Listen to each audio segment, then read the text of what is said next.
अपने सैया जी के फोन लगैली कि कहली कि ई बताई। हाँ फोन अब लगा। हेलो हेलो, ई बताई वह पीपल के पेड़ लगा देनी, आम के गाछ लगा देनी और नीम के पेड़ ना लगेनी तो माई हम कैसे पूजा करब? कैसे कह तारी? गीत के माध्यम से आप सबको सुना तारी। मोहन भाई हेलो के हेलो। अच्छा तू एगो गमछा मिल जाए तो बड़ा अच्छा लगा। इसके मेहरारू के भाव बात मेहरारू बने के पड़ी। कहल जाला कि जहाँ जैसन तहाँ तैसन ना करे तो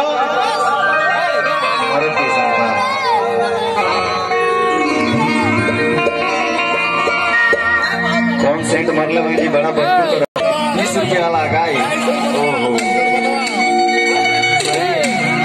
20 वाला। अच्छा बंटी बबली वाला आगा। और वो औरतिया अपने सैया जी के लगे फोन लगैले भी और कहतिया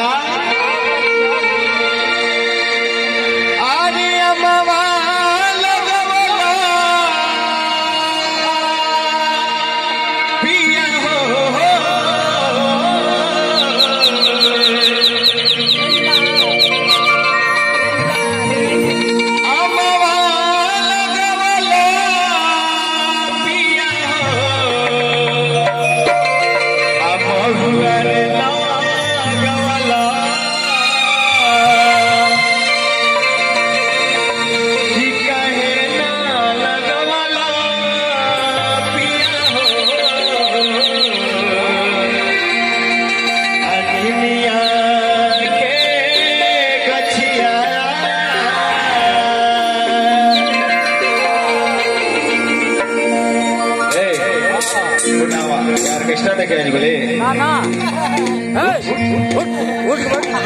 लेकिन इतना बुझा सकने सब कौन ऑर्केस्ट्रा के लेडी डांसर है तरह ध्यान लगा के देखो।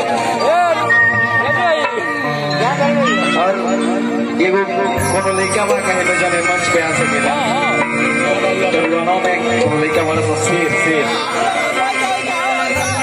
तू एगो आवा ना हो। हाँ तू ही आवा भाई बहुत अच्छा लड़का बा, बहुत गुड लड़का बा। भैया बाबू तार का नाम है?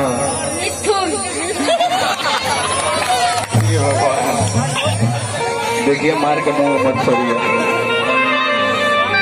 भैया। एक बार चाहता नहीं मिथुन खतरा ताली ना सब केहू लड़का के मनोबल बढ़े तो मिथुन जी हमारा राजा जी बन जाए।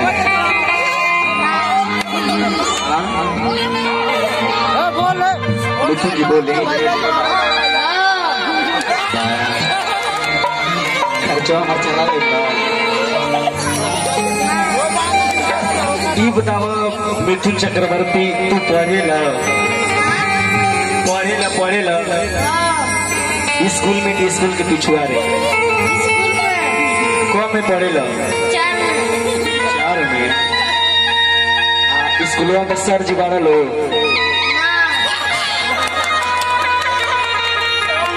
मिस जी बारह लोग सब लड़का पढ़ेला चिढ़ा गया।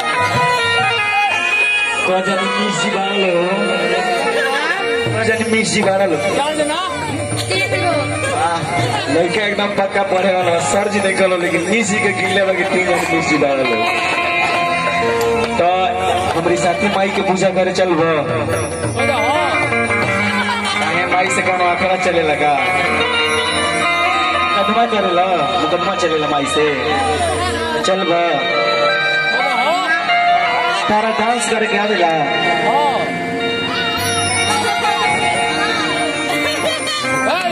तारा का करे के ढंग आवेला हम सिखा दी तो करबो ना। ठीक बा शंकर भैया तनी हई हाथ छाड़ देता हई हाथ छाड़त हई ए मत हेंडा मुंह करा हई हाथ छाड़बा छाड़ बा हई हाथ छाड़ दो। और गुड़ झाड़ होने वाला देखो ना, हम कंपनी होने वाला तो मारता है तो यहाँ जैसे फुटबॉल मारता है। और ये गुड़ झाड़ दो, दोनों गुड़ झाड़ दो एक बेर में, झाड़ दो दोनों झाड़ दो। अब बुझाता कि लड़का नाची हो जाओ तो हो जाओ ठीक बा। और हई भगई देखिए सर के नास्तिक वाला ना बेल्ट देखिए टारा तो नहीं पहले, चलो सर की पहले धो लियो चलो आई।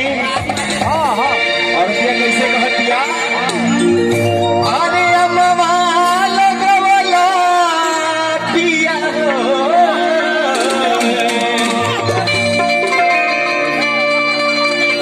कि महुआरे लगवला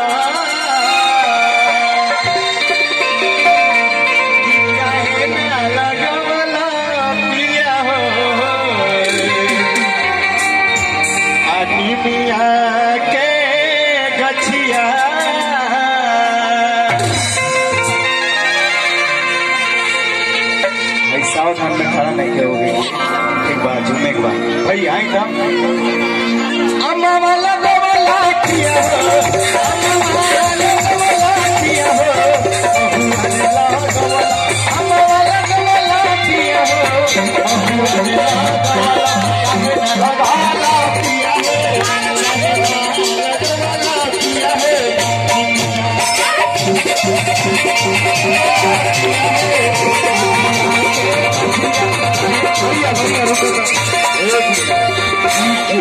डांस कर मैंने तो मेरा भी डांस करा पिया तो खड़ा होकर देखा तारा आई लीटर पर धरा हाथ और आई ढलाई पर धरा ठीक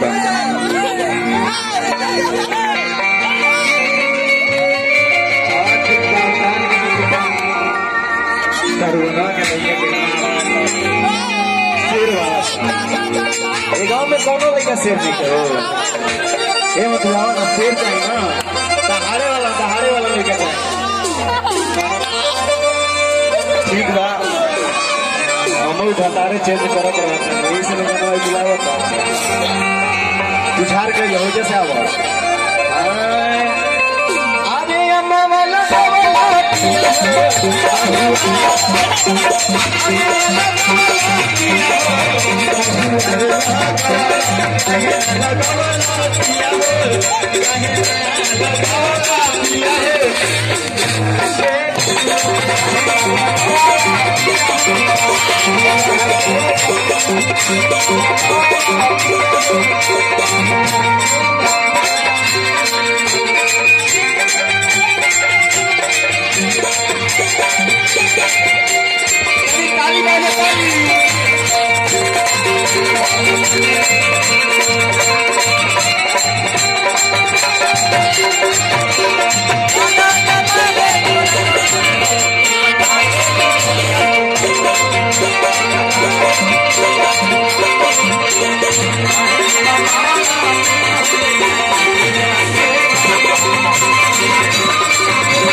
भैया औरतिया आगे कैसे कहतिया हक लगा बैठे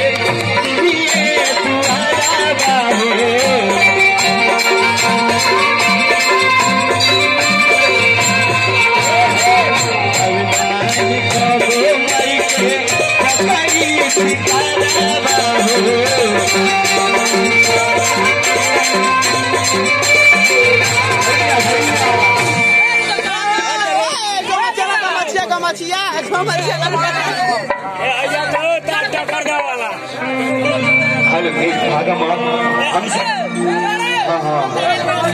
ठीक हम चाहता नहीं कि अच्छा लागत आप सबके तो एक बार सबके हाथ में चाचा जी सबसे निवेदन था ताकि हम जाने कि हाँ आप सबके अच्छा लागत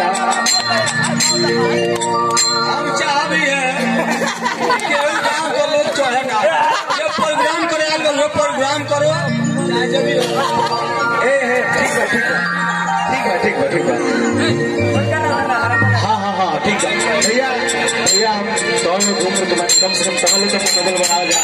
सबसे क्या हाथ ऊपर उठे, भाई के भजन होता प्रदीप भाई स्वागत करता और हाथ ऊपर पूरा उठे कभी पूरा पूरा पूरा पूरा चाचा जी सबसे भाई लोग दौड़ हाथ उठा और क्या ताली ताली ताली बजाई हाली हाली ताली ताली ताली बजाई हाली हाली बजाई सभी ताली खुश हो ये ताली भैया रो समाज का भाई के भजन होता पूरा पूरा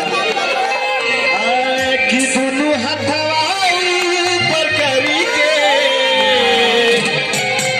अब मिल के बोली सब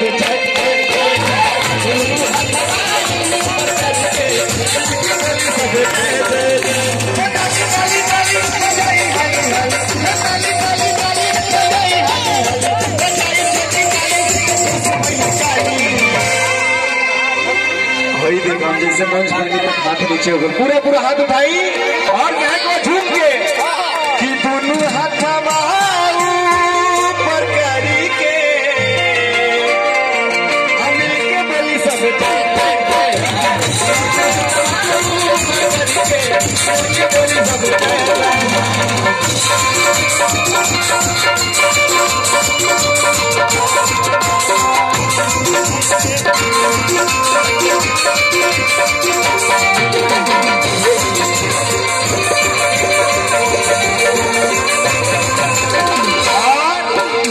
और कैसे खाती आप फिर वही जा जाएगा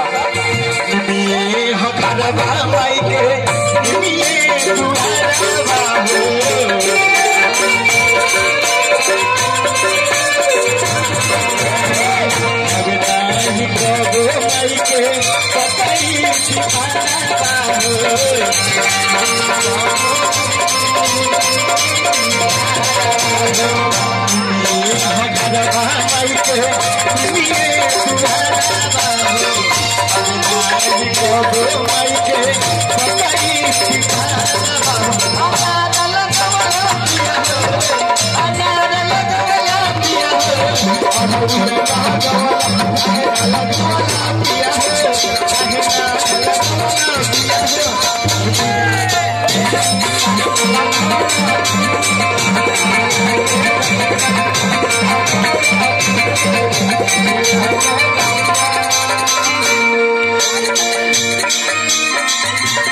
नौरतिया कहतिया असना बनबली मैया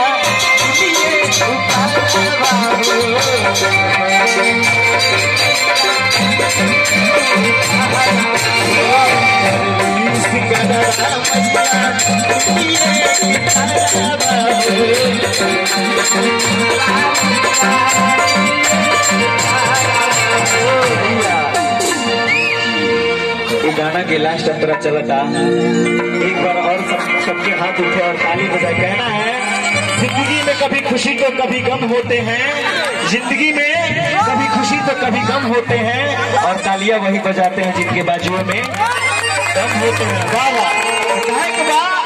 आया सना बनबली